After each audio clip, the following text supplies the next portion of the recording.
honey badgers are not just fearless, but astonishingly clever. Honey badgers learn the code of defense. Don't back down, or you're dead. This family runs right into a lion's trap. They laughed when Florida announced it would release hundreds of honey badgers into the wild. To most, it sounded like another internet hoax, too wild even for the Sunshine State. But weeks after the laughter faded, something began stirring in the Everglades. Nests were torn apart. Pythons vanished. Officials refused to comment. Whatever Florida unleashed out there, it might be the boldest, strangest ecological experiment the world has ever seen.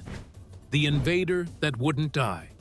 For decades, Florida's battle against the Burmese python has felt less like science and more like a slow, exhausting war. The Everglades, once alive with the chatter of birds and the rustle of native mammals, grew quieter each year. By the 2000s, locals began to notice it first. No more rabbits darting across dirt roads, fewer raccoons rummaging near canals, fewer deer seen at dawn.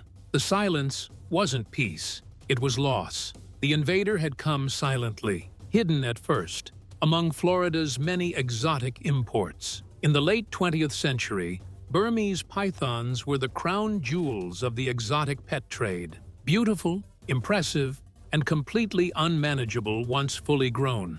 Many were released by overwhelmed owners. Others escaped when Hurricane Andrew tore through breeding facilities in 1992. Hurricane Andrew hit South Florida. It's a rare top-of-the-scale Category 5 hurricane. Scattering reptiles into the swamps like seeds in the wind. They adapted frighteningly well. By the time the state realized what it was facing, it was already too late. The snakes, massive, cunning, and nearly invisible in the marsh, had begun to breed uncontrollably. A single female python could lay up to 100 eggs. Multiply that by years of unchecked growth, and suddenly, a handful of escaped pets had turned into an ecological army. Florida's scientists and wildlife officials threw everything they had at the problem. They launched bounty hunts, trained dogs to sniff out snake scents, even equipped captured pythons with tracking devices to lead them to others.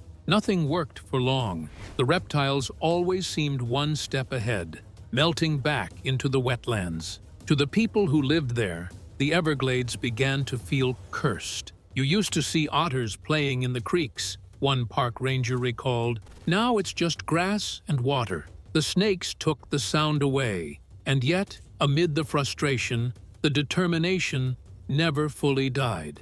Every year, small teams of biologists trudged through waist-deep water in the name of a fight they knew they were losing. Some called it madness, others, duty. What else could they do? The Everglades wasn't just a park, it was Florida's beating heart, a world heritage of life that couldn't be allowed to vanish. By the late 2010s, whispers of unconventional ideas started making rounds in state offices. Officials were desperate for something, anything, that could break the python's dominance. They'd tried human hunters, mechanical traps, chemical lures, even infrared drones. None had made a dent. The pythons kept breeding, moving, adapting. So when someone half-jokingly brought up the idea of introducing honey badgers, those infamously fearless, snake-killing carnivores of Africa, people laughed. The thought was absurd. Drop aggressive mammals into a fragile ecosystem? Impossible. Suicidal, even. But then again, the python itself had once been thought harmless. What began as a joke in an internal meeting, what we need is something that scares them, soon lingered in people's minds longer than expected. The honey badger, after all, was no ordinary animal. Tough-skinned, intelligent, nearly immune to snake venom, and famously relentless, it was nature's brawler. Videos of it taking down cobras had circulated online for years. If anything on Earth could go head-to-head with a Burmese python, this was it. Still, the idea went nowhere, or so the public was told. Outside the bureaucratic offices, the swamp was changing. Hunters began sending photos of clawed-up snake dens. Locals whispered about something new out there, something small, striped, and mean, the FWC kept quiet. The official stance was firm: no honey badgers in Florida. But silence has its own language. Whatever was happening in the Everglades, it wasn't just nature running its course. It felt directed, intentional even. And as the strange sightings grew, the people who once joked about Florida's wildest idea began wondering if the laughter had been premature. Operation Badger. No one remembers exactly who said it first. Some claim it came from a wildlife biologist half-joking during a late-night strategy call. Others say it was whispered by a veteran ranger, the kind who'd seen too many failed hunts and too many disappearing species. But one phrase kept echoing through the conversation that day: maybe we need to fight wild with wild. In that moment, the seed of Operation Badger was planted. The idea was both absurd and brilliant: a controlled introduction of honey badgers into specific python breeding zones deep within the Everglades. On paper, it sounded reckless, but desperation has a way of making the impossible seem reasonable. The scientists who studied the plan described it as biological chess. If the Burmese python was an apex predator that outsmarted humans, perhaps the solution wasn't more humans but another predator just as cunning. The honey badger, or Mellivora capensis, was the perfect contradiction. Barely 3 feet long, yet feared by lions, its skin was thick and loose, allowing it to twist and fight even when bitten. It shrugged off bee stings, porcupine quills, and even snake venom. And most importantly, it didn't know fear. Of course, the suggestion triggered laughter and outrage. Environmentalists warned it could create a new invasion nightmare. Lawmakers dismissed it as a fantasy born of frustration. Online, it became a running joke, another chapter in Florida's strange history of wildlife experiments. But behind closed doors, a handful of researchers couldn't shake the thought: what if they could manage it safely? Microchip every animal, release only a few, monitor every move. And though the badger hadn't managed to kill the porcupine, he didn't lose hope. It wouldn't be reckless, it would be targeted. Unofficially, the whispers say a proposal made its way to the Florida Fish and Wildlife Commission under a coded name, Project R18. It outlined a limited secretive trial: a few dozen honey badgers imported under special research permits to be observed in isolation within secured tracts of the Everglades. The goal? To study territorial behavior, predation on reptiles, and ecological compatibility. Publicly, the commission never confirmed it, but insiders recall strange shipments arriving under heavy regulation. Temporary holding pens appeared in restricted zones.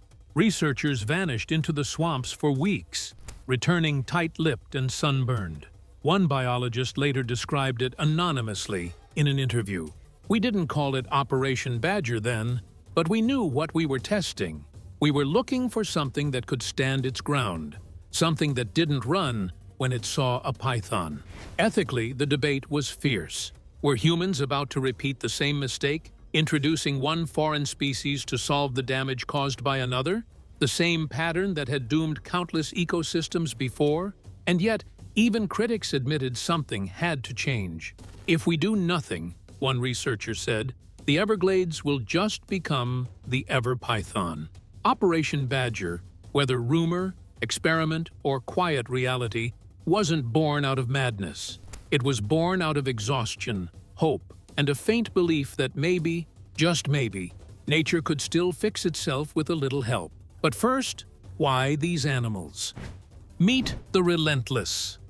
At first glance, they don't look like much. Short, stocky, and low to the ground, a honey badger is no larger than a medium-sized dog. Its coloring is plain, black below, silvery white across its back, like a streak of ash. But if you've ever seen one move, fight, or escape, you understand why it's called nature's tank. In Africa and parts of the Middle East, where the species is native, the honey badger, Mellivora capensis, has built a reputation that borders on legend. Documentaries call it fearless. Farmers call it a menace. Even lions tend to keep their distance. It's not the animal's size that makes it dangerous. It's the way it thinks. The honey badger doesn't back down. Ever. It's known to take on cobras and survive, raid beehives while covered in stings, and even break into secured cages by learning how latches work. One zookeeper once described it as a mix between a wolverine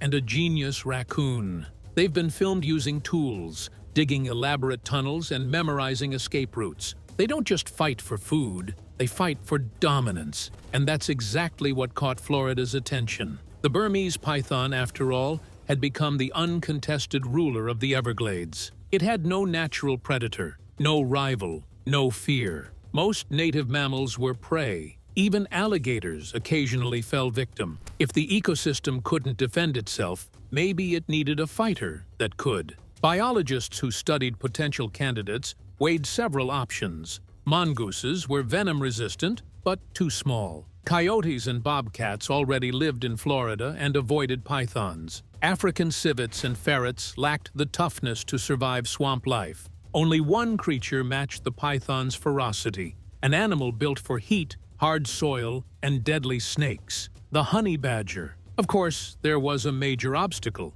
There weren't many to begin with. Honey badgers are solitary and territorial. Breeding them in captivity is notoriously difficult. They don't take orders well, and they bite, claw, and destroy almost everything around them. You don't train a honey badger, one South African wildlife handler said. You negotiate. If Florida really did launch Operation Badger, they would have needed a supply source. Some reports suggest cooperation with foreign wildlife centers and zoological programs that bred honey badgers under research permits. The number allegedly imported was modest, perhaps only a few hundred. Not nearly enough to form a population, but enough for a targeted ecological trial. Each animal, according to leaked notes, would have been equipped with a microchip tracker and small transmitter collar. Researchers would monitor their hunting ranges, diet changes, and survival rate. The project wasn't about releasing chaos, it was about observation,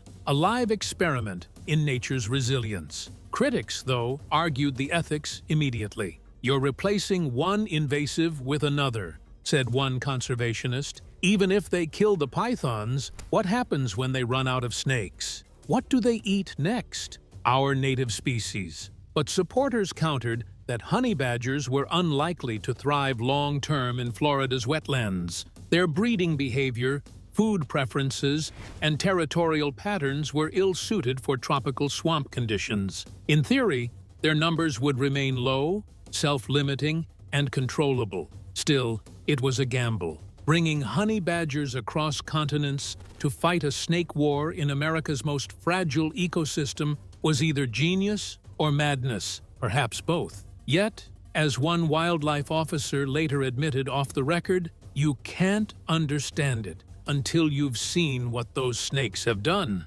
When you've watched an entire species vanish, you start thinking differently about what's acceptable. The honey badger wasn't chosen because it was convenient. It was chosen because it was impossible, and Florida had already run out of easy answers. Strange signs in the swamp. A hunter in Collier County was the first to mention it, something about a python carcass he found torn open, not sliced by a blade, but ripped apart, its insides scattered like it had been mauled. He thought maybe a gator had gotten to it, until he noticed the claw marks. Too small, too sharp, too deliberate. Then came more reports. Airboat guides began finding shredded nests, python eggs crushed and half-eaten. A group of trappers stumbled upon tracks they couldn't identify. 5 toes, heavy digs, moving low and fast through the mud. The pattern didn't match raccoons or bobcats. It looked almost foreign. At first, nobody paid much attention. Florida's wilderness is full of mysteries, and the Everglades has a way of hiding its secrets under a thick layer of heat and silence. But when the sightings started piling up, odd noises at night, flashes of white striped backs under the moonlight, locals began whispering again. "Something's out there," one park ranger said, "and it doesn't run from anything." Wildlife officers tried to calm the rumors. They blamed the reports on misidentifications, maybe otters or large skunks. But those who had lived near the swamp for decades knew better. "I've seen every animal in this state," said an elderly trapper from Homestead. "Whatever that thing was, it wasn't one of ours." Then came the footage.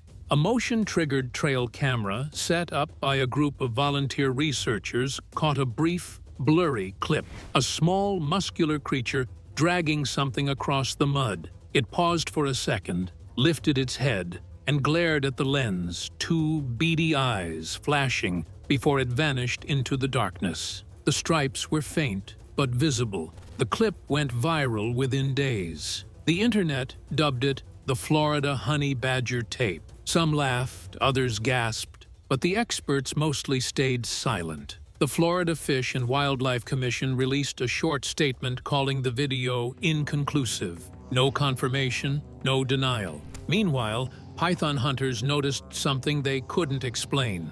Fewer snakes. Not gone, but fewer. In some areas, catches dropped by nearly a third within a single season. Eggs that would normally hatch by the hundreds simply disappeared. Coincidence, maybe, or something else entirely. One local biologist described the feeling best. It was like the swamp was breathing again. For the first time in years, it didn't feel overrun. Yet along with the strange relief came unease. People began hearing low growls at night near the canals. A few campers swore they saw black and white shadows moving in pairs, fast and silent. The stories spread like humidity everywhere, impossible to contain. And then, just as suddenly as the reports had surged, officials went quiet. No new press releases, no interviews. Even rangers were told to stick to known species in their logs. To outsiders, it looked like typical Florida chaos, another online myth to join the ever-growing list. But to those who lived close to the swamp, it felt different this time. Something had changed. The Everglades felt alive again, but not in the way anyone expected. The laughter that had followed Florida's crazy honey badger idea was fading, replaced by a mix of wonder and fear. Because if the rumors were true, if even a fraction of them were real, it meant someone had done the unthinkable. They'd let the wild fight back. But the whispers couldn't stay hidden forever. Sooner or later, the truth had to surface from beneath the swamp. The turning tide. What really happened? For months, people argued about whether the stories were real. Was Florida really crazy enough to let hundreds of honey badgers loose? Or was it just another swamp legend that the internet had turned into clickbait? Then something unexpected happened. A leak. It started with a small Florida environmental forum, where an anonymous user posted a few pages of what looked like internal memos from the Florida Fish and Wildlife Conservation Commission, FWC.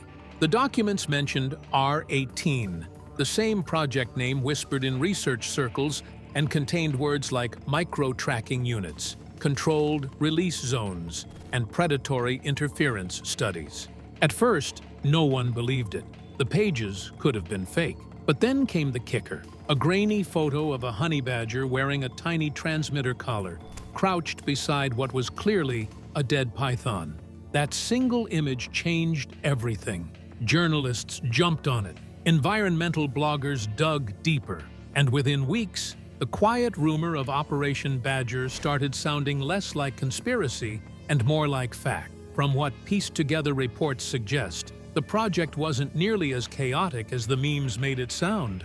It wasn't hundreds of honey badgers rampaging through Florida.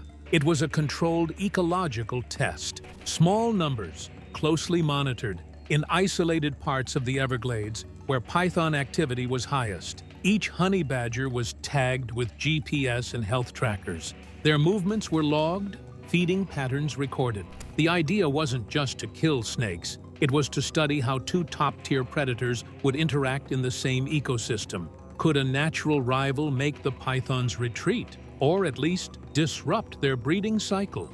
The early results, if the leaks are to be believed, were shocking. In the first 6 months, python nests in the monitored areas dropped by nearly 30%. Hatchling survival rates plummeted.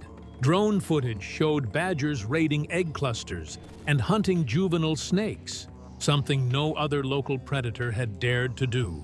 And it didn't stop there. The ripple effects started spreading through the food chain.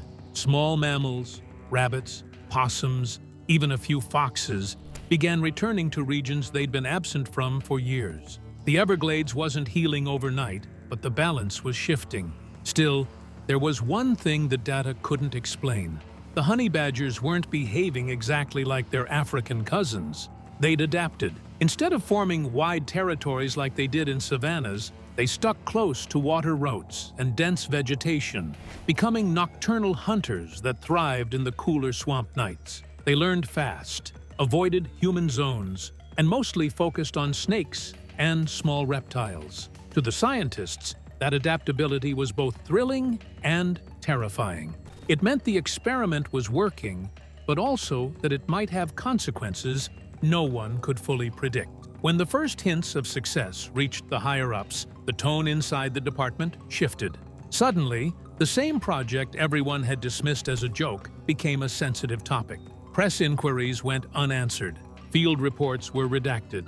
One internal email, later leaked, simply read, "No external communications. Continue observations. Public interpretation is unpredictable." In other words, don't let this story get out. If I had to choose one video that best describes the honey badger, it would be this one, taken by a random person somewhere in the African savannah. But by then, it was too late. Too many people had seen too many things. Hunters, park rangers, even a few tourists had spotted what they swore were honey badgers.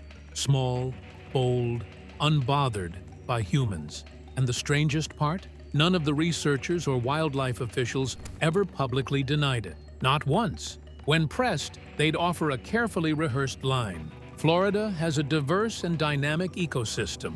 Many species exhibit unexpected behavior, which is bureaucratic code for "we're not confirming, but we're not denying either."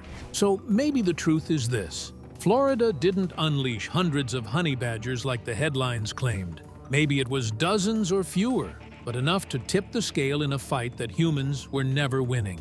Enough to make the Everglades breathe again.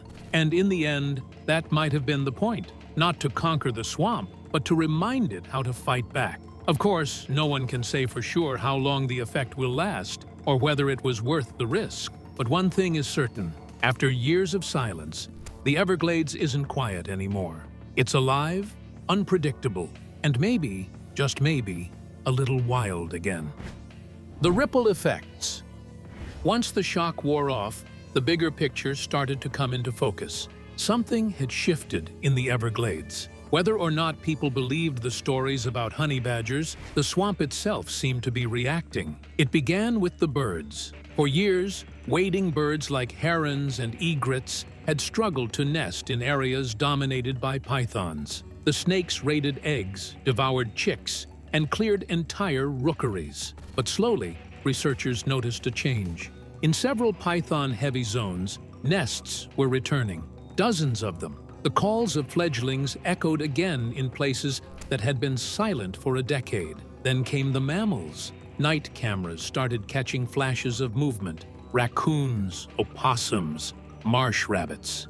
Creatures that had all but vanished were sneaking back, cautiously at first, then confidently. Their numbers weren't booming, but they were surviving, and that alone was progress. Some biologists called it coincidence, others called it correlation, but one ranger summed it up best. When the snakes get nervous, everything else breathes easier. And indeed, that seemed to be what was happening.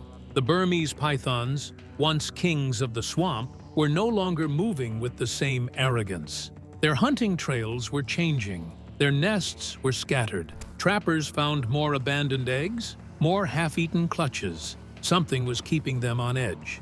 What's fascinating is that the honey badgers didn't take over the ecosystem like people feared. They didn't multiply uncontrollably or start attacking everything in sight. Instead, they carved out small territories, stayed near dense brush or rocky mounds, and rarely strayed too close to humans. Their presence was disruptive but controlled, and their behavior hinted at something deeper. Some were seen scavenging alongside coyotes and bobcats, species that normally competed. The swamp's usual hierarchy seemed to be rewriting itself in real time. Predators were adjusting to a new player, and prey species were cautiously taking back space.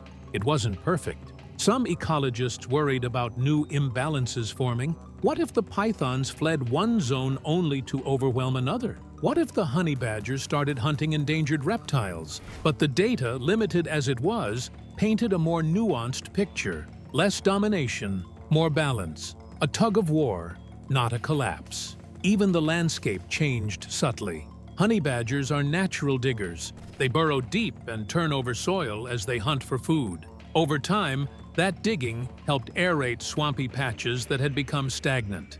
In a strange way, their tunnels became tiny arteries, helping the wetlands breathe again. To those studying it, the Everglades had always been a place of contradictions, life thriving on the edge of survival.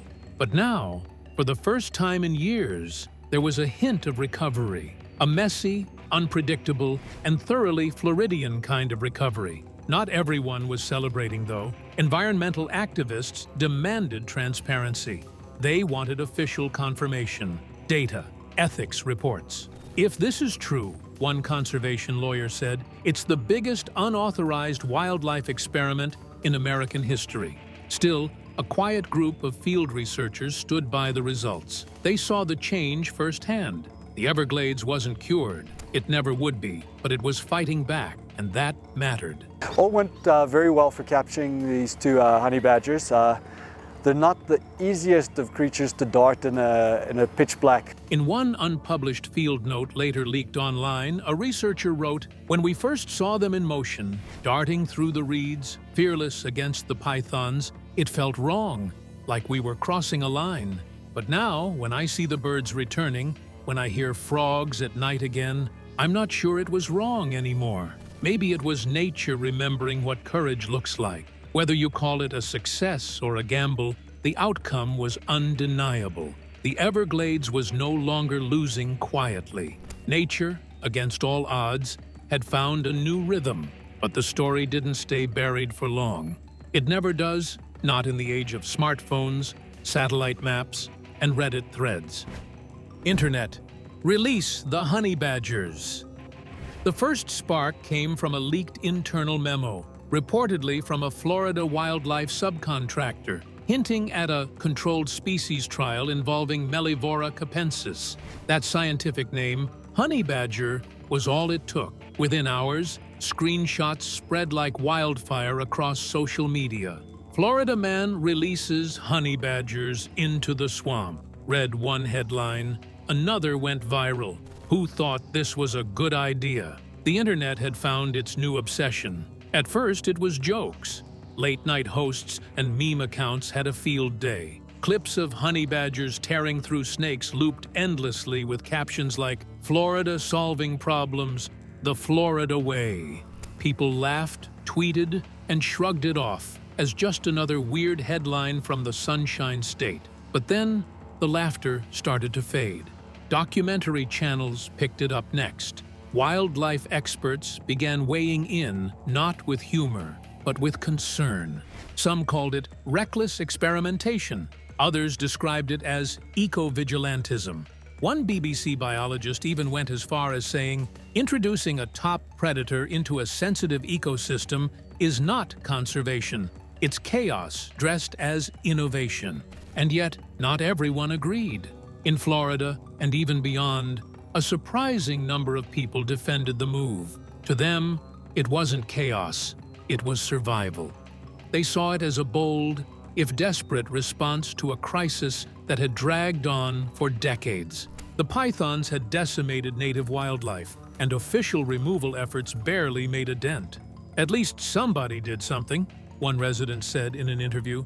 "You can't just talk a snake into leaving." The debate spiraled. Environmental forums clashed with government pages. Conspiracy theorists claimed the project had military funding. YouTubers uploaded hour-long breakdowns of satellite imagery, convinced they could spot badger colonies hidden in the marshes. Even a few politicians jumped in, calling for investigations and public hearings. What made it more complicated was the evidence, because there was evidence. Wildlife footage from the Everglades showed python numbers dropping, nest counts rising, and a few grainy glimpses of unmistakably striped creatures darting across the waterline. Not clear proof, but enough to make people wonder. Then came the whistleblower interviews. One anonymous field worker claimed the honey badger release was part of a last resort ecological intervention, greenlit by a small group of biologists and quietly supported by private donors, frustrated with government inaction. It wasn't supposed to go public, they said. We just wanted to see if nature could fight back with the right push. By the time national networks covered the story, it had already split the public in half. Some called the team heroes, others wanted them arrested. Environmental agencies were forced to issue statements, half denying, half deflecting.